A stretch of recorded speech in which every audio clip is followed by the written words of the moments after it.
Cox's Bazar Teknaf marine ড্রাইভে রেজু খাল, খালের দুপাশে প্রস্তুত সেনাবাহিনী ও নৌবাহিনী, প্রস্তুত সাঁতারুরা। বাঁশি দেওয়ার সঙ্গে সঙ্গে খালে ঝাঁপিয়ে পড়েন সাঁতারুরা। 750 মিটার দূরত্ব অতিক্রম করে দ্রুত সাঁতারুরা উঠে আসেন পাড়ে, তারপর প্রস্তুত হন সাইকেলিং প্রতিযোগিতার জন্য।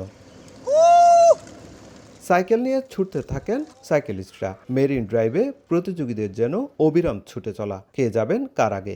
একদিকে পাহাড়, অন্যদিকে সমুদ্র, তার মাঝে দীর্ঘ মেরিন ড্রাইভ আর প্রকৃতির অপরূপ সৌন্দর্য। এসবের মাঝে 20 কিলোমিটার দূরত্ব অতিক্রমের চেষ্টা 200 প্রতিযোগীর। তবে তীব্র গরমে প্রতিযোগিতা কিছুটা চ্যালেঞ্জিং হলেও প্রথমবারের মতো অংশ নিতে পারায় দারুণ খুশি প্রতিযোগীরা। এরকম একটা মনোরম পরিবেশে মেরিন ড্রাইভে দৌড়, ক্যানেলে সাঁতার, তারপর হচ্ছে নিজের লিমিটকে রোদের মধ্যে পুশ করা, এইটি খুবই অসাধারণ একটা অনুভূতি ছিল। বাংলাদেশে যদি ট্রায়াথলন হয় এই জায়গাটা সবচেয়ে চ্যালেঞ্জিং, কারণ এখন টেম্পারেচার 35 ডিগ্রি। ফার্স্ট টাইম আমি জয়েন করেছি, তো আমার খুব ভালো লেগেছে। ভালো পারফরমেন্স করেছি, খুব ভালো লাগলো। বাংলাদেশ সেনাবাহিনী থেকে আয়োজন করেছে, আমরা শেষ করতে পারছি, এটাই। অনেক কেউ ইনজুরি হয় নাই, কোনো সমস্যাতে পড়ে না, এখনো দেখি নাই, সেটা খুবই ভালো লাগছে। মেরিন ড্রাইভে 20 কিলোমিটার সাইকেলিং শেষে এবার 5 কিলোমিটার দৌড়। সবাই ছুটছেন। সাঁতার, সাইকেলিং ও দৌড় তিনটি 1 ঘন্টা 25 সেকেন্ডে শেষ করে চ্যাম্পিয়ন হন মোহাম্মদ শামসুজ্জামান আরাফাত। জানান, এমন প্রতিযোগিতা উৎসাহিত করে অ্যাথলিটদের।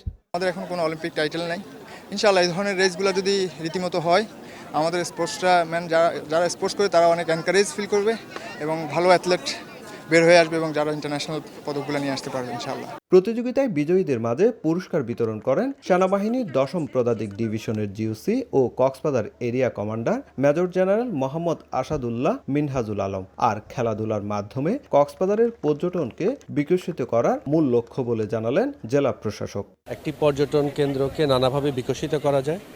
আমরা জেলা প্রশাসন এবং বাংলাদেশ সেনাবাহিনী যৌথভাবে দীর্ঘ সময় ধরে আমরা প্ল্যান করছি এবং আমরা চেষ্টা করছি স্পোর্টস ফর ট্যুরিজম। সেনাবাহিনীর 10 পদাতিক ডিভিশনের তত্ত্বাবধানে ও জেলা প্রশাসনের সহযোগিতায় বৈশাখী ট্রায়াথলনে অংশ নেন 200 প্রতিযোগী। সুজাউদ্দিন রুবেল, সময় সংবাদ, কক্সবাজার।